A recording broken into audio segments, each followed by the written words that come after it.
Welcome everyone to the summit. I'm Sylvie Rokab, the summit co-founder and your co-host for this event. I'm here with Jane Fonda, and Jane needs no introduction. And I will read a little something for you. Jane Fonda is a world-renowned American actress and activist. She's a recognized film icon and the recipient of various accolades, including 2 Academy Awards, 2 British Academy Film Awards, and 7 Golden Globe Awards, and more. Jane has been a political, civil rights, and environmental activist since the 1960s. In October 2019, she moved to Washington, D.C. to co-create Fire Drill Fridays with Greenpeace. And in March 2022, she launched the Jane Fonda Climate PAC, a political action committee aimed at advocating for policies that prioritize renewable energy and environmental sustainability, while also addressing concerns related to political support for the fossil fuel industry. Jane Fonda is the author of several books, including What Can I Do? My Path from Climate Despair to Action. Jane, it's an honor and a delight to have you with us here today. Thank you very, very much for having me. Happy Earth Day. Happy Earth Day to you. I'd like to start with what you've shared, that you thought that you wouldn't make it by the time you were 30 years old. And here you are at 86 years old, you're thriving in your acting career, and you're moving mountains as being a climate leader and activist. So my question to you, Jane, is what motivates you and drives you the most? I think everything that I care about in the world, my children, my grandchildren, the beloved sentient species that exist alongside us on Earth that I think about all the time, creatures in the sea, democracy, equality. None of these things have a future if we don't address the climate crisis. I think women tend to get braver, stronger when they get older, and I'm old. I'm right smack dab in the middle of oldness. What the heck do I have to lose? I am devoting the rest of my life, which may not be much, to this cause. I have a platform and I want to use it because I care about people and democracy and animals and nature, and I love nature. And I spent most of my young life in nature, and it's given me sustenance and hope. That's beautiful. And Jane, in your latest book, What Can I Do? You really talk about being an activist from the time, like in the 1970s. Actually, you were an activist since the 1960s, but as an environmental activist since the 1970s, installing solar powers in your homes, reducing your consumption of red meat, eliminating the use of single-use plastics, and also speaking at rallies for like decades.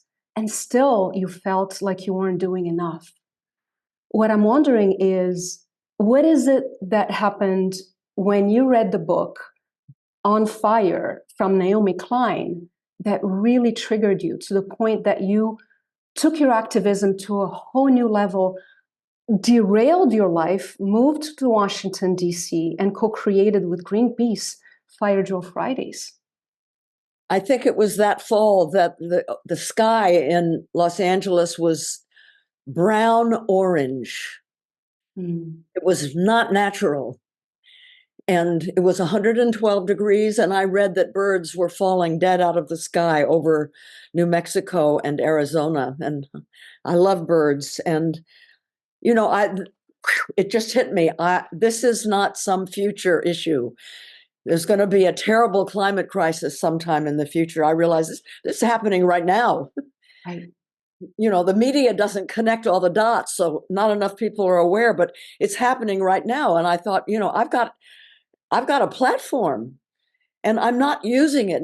Joining every time I hear about a protest, I join and so on and so forth. But I can do more than that. And then I read Naomi's book, and there were a number of things. One was the way she wrote about Greta Thunberg. I knew that Greta was on the spectrum of autism, but nobody had ever explained to me until I read Naomi's book what that had to do with climate. But it's that laser focus that people have when they're interested in something and they're on the spectrum.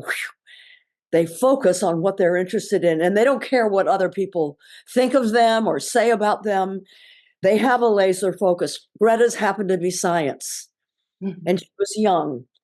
And what she was finding out from her studies in science, she didn't believe, because if this was true, she said, then, the adults around me wouldn't be going on and behaving as business as usual. Everybody would be, all they'd be doing is trying to figure out what are we going to do to solve the climate crisis.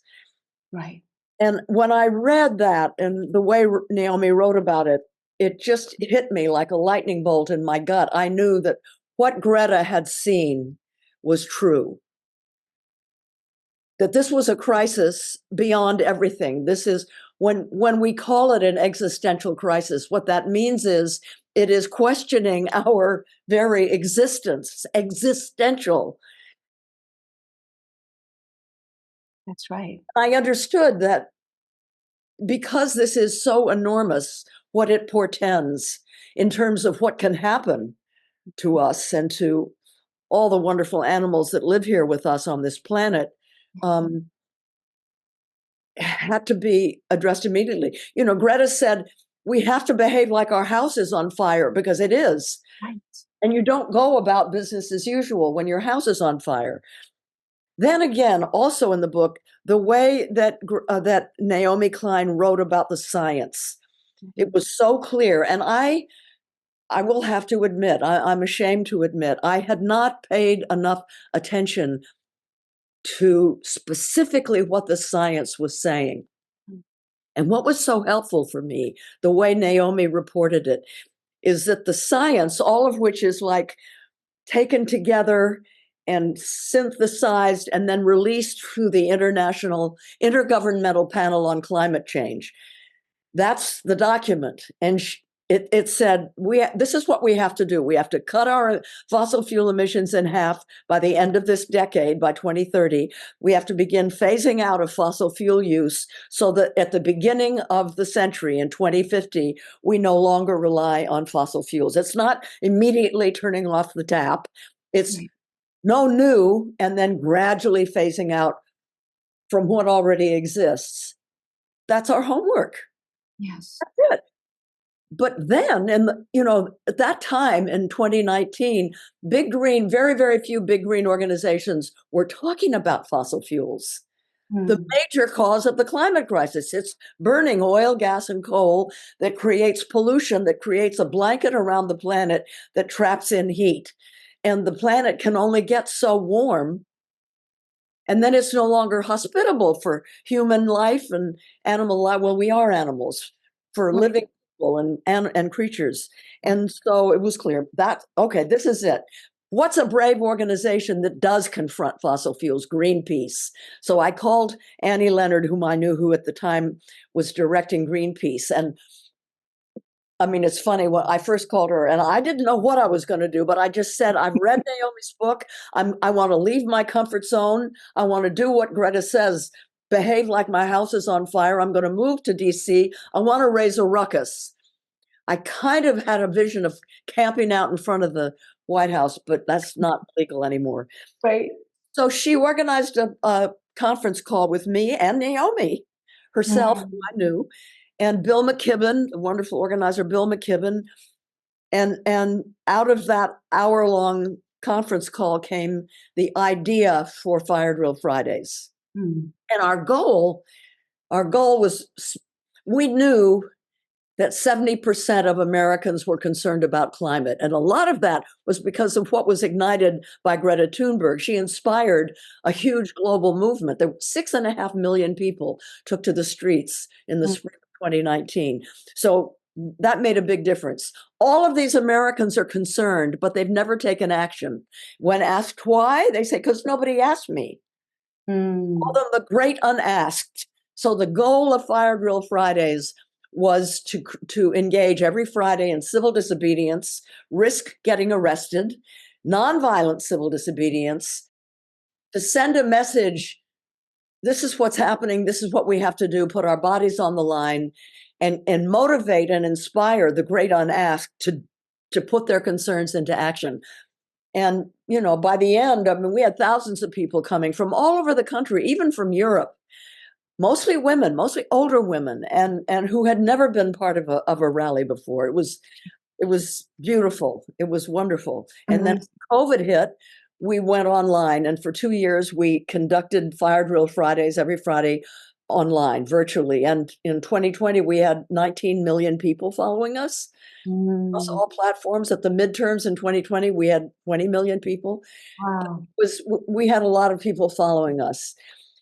And then, the team, we looked at each other, and all of the marching and protesting and civil disobedience, very important because it inspired other people. I mean, I turned 82 in jail. Yes, I was going to ask you about that. It's amazing.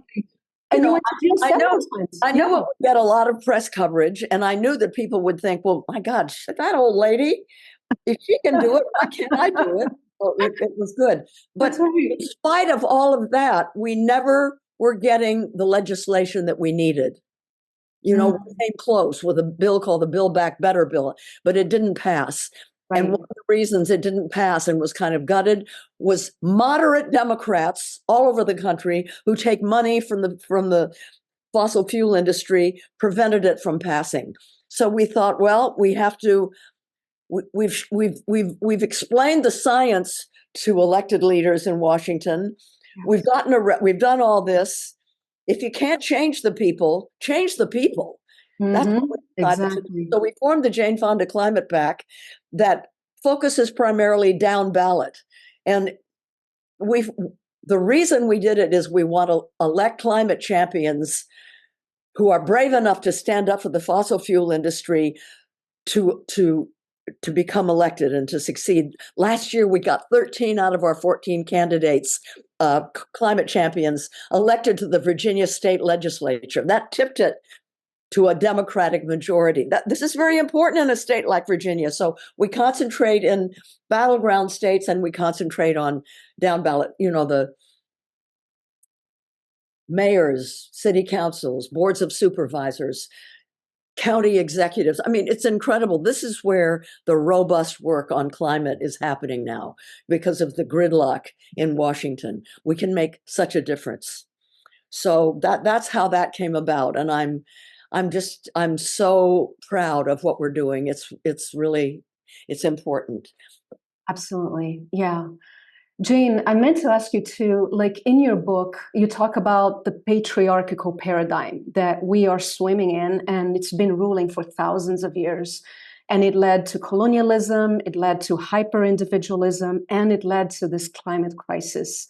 And it's based on the suppression of the feminine and what you call our superpower, which is the caring for the collective, the caring for the we, instead of this extreme focus on the me, right? So what I'm wondering is, can you speak about the importance of empowering the deep feminine, not just for women, but across the whole gender spectrum, and how climate change and climate crisis is inviting us to bring that deep feminine to our individuals as well as to our collective and to our political systems? I do quite a bit of canvassing in places like Ohio, Texas. If I go and say something like we have to, release the feminine, and I'd lose them right there and then. I don't use that language. Okay. But one of the aha moments that happened to me about 5 or 6 months into Fire Drill Fridays, it was after George Floyd was murdered. I realized that there would be no climate crisis if there was no patriarchy. And there'd be no climate crisis if there was no racism. It's part of a mindset, that is seen clearly. And when you put yourself into the minds of the white European settlers that came here, and it was undeveloped land and forests. And you know that when this country was first landed on by European settlers, squirrels could go from the edge of the East Coast all the way to the Mississippi River without ever touching the ground. That's how many trees there were. Wow. These men came and they looked and they thought doors, houses, flooring, cut it all down. And now we need people to work the land. Let's bring Black people here to do that. And let's determine that they're not really human because we're going to make them work the land and treat them like slaves, but we still have to call ourselves a democracy. But that can't happen if they're human. So we'll pretend they're not human. I mean, it's all part. Cut down the trees, make people into slaves. It's a mindset. Yeah. Using women's bodies is analogous to those oil pumps that are raping our land. I spent 3 weeks in Texas and Louisiana this last January to make a documentary about what liquefied natural gas is doing to those states and to the world. And in the northeastern part of Texas is where the Permian Basin is. That's where all the drilling is going, the fracking. Mm-hmm. They have man camps. I've read about man camps. I've studied man camp. I've never seen a man camp before. It was jaw-dropping. As far as I could see, rows of tiny little white houses. And it's where these workers who are underpaid and it put in terrible danger where they live, buses of women are brought in and left there, often across the border, to be used by these men. I mean, it's all wrapped up into a mindset. And I think there's a reason why women tend to be leaders in the climate movement.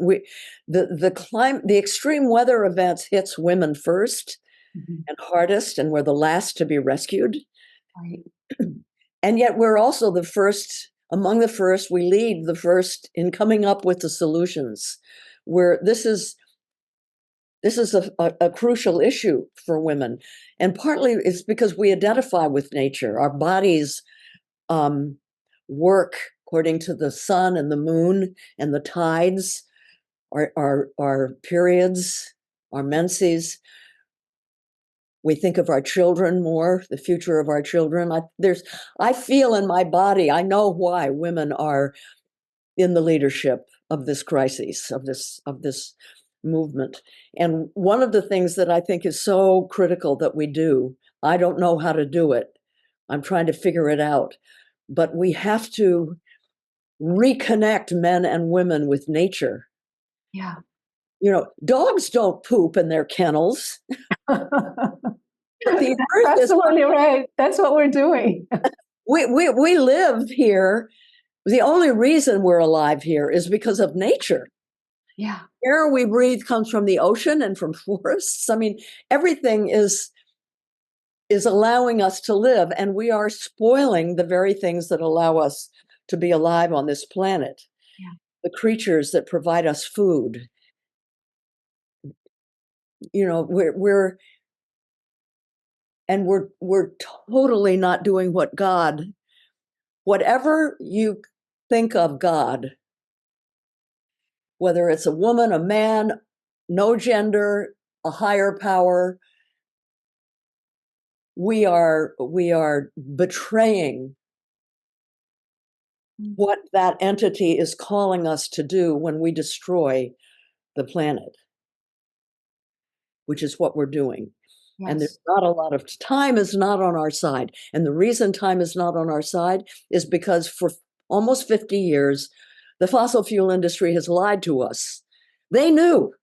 Mm-hmm.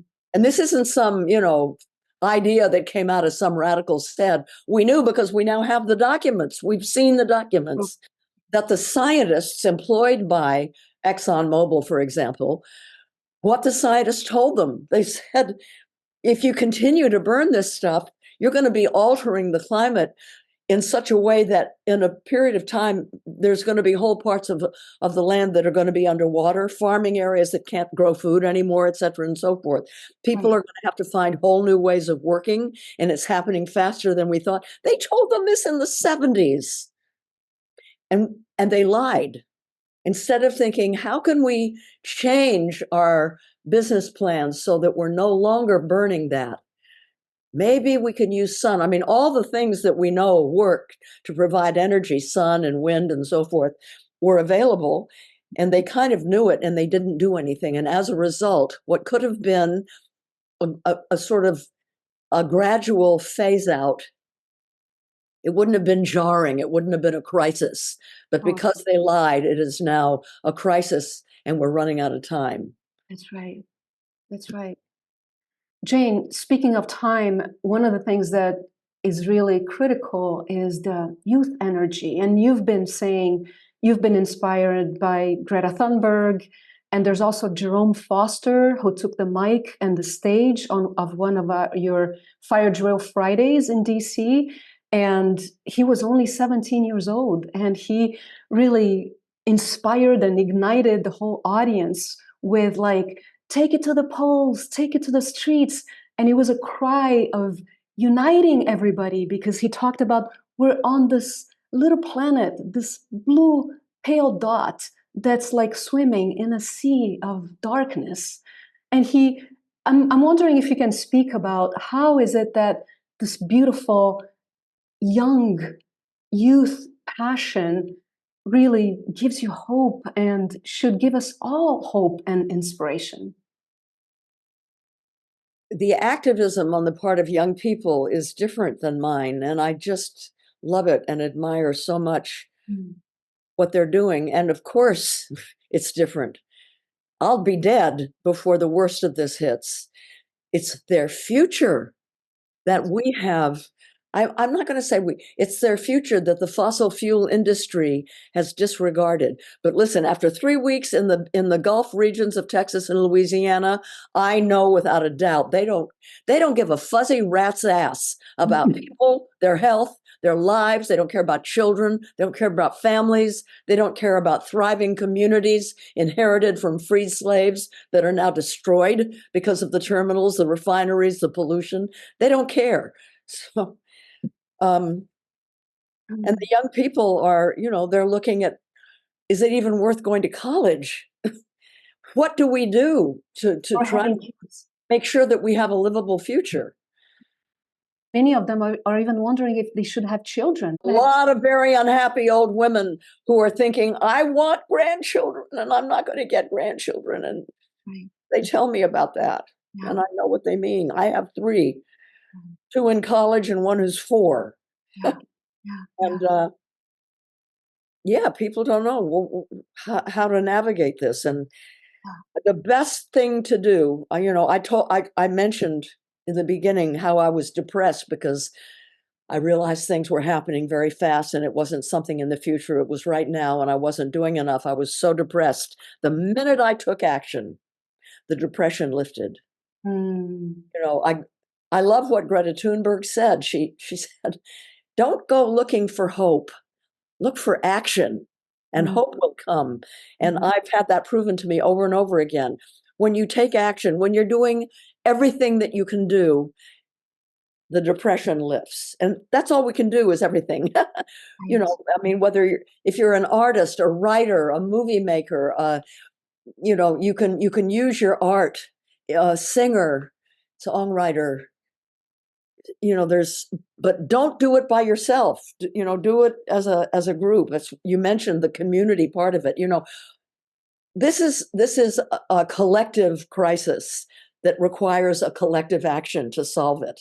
Totally. Yeah. So it's unfortunate that this happens at a time that is the most individualistic in our human experience, I think. And it's because of neoliberalism that really kind of began to take a hold on us and on our culture in the 80s, where anything collective, the common good, the idea of society was a no-no, obviously, because when we get together, we're strong. When we're individuals, we can be destroyed. Yeah. Speaking about coming together, do you want to share with us? I know you've already mentioned the Jane Fonda Climate Pack. What's your vision? What would you like to invite our viewers, our followers to do? Anything that you'd like to share about the Climate Pack would be amazing. Well,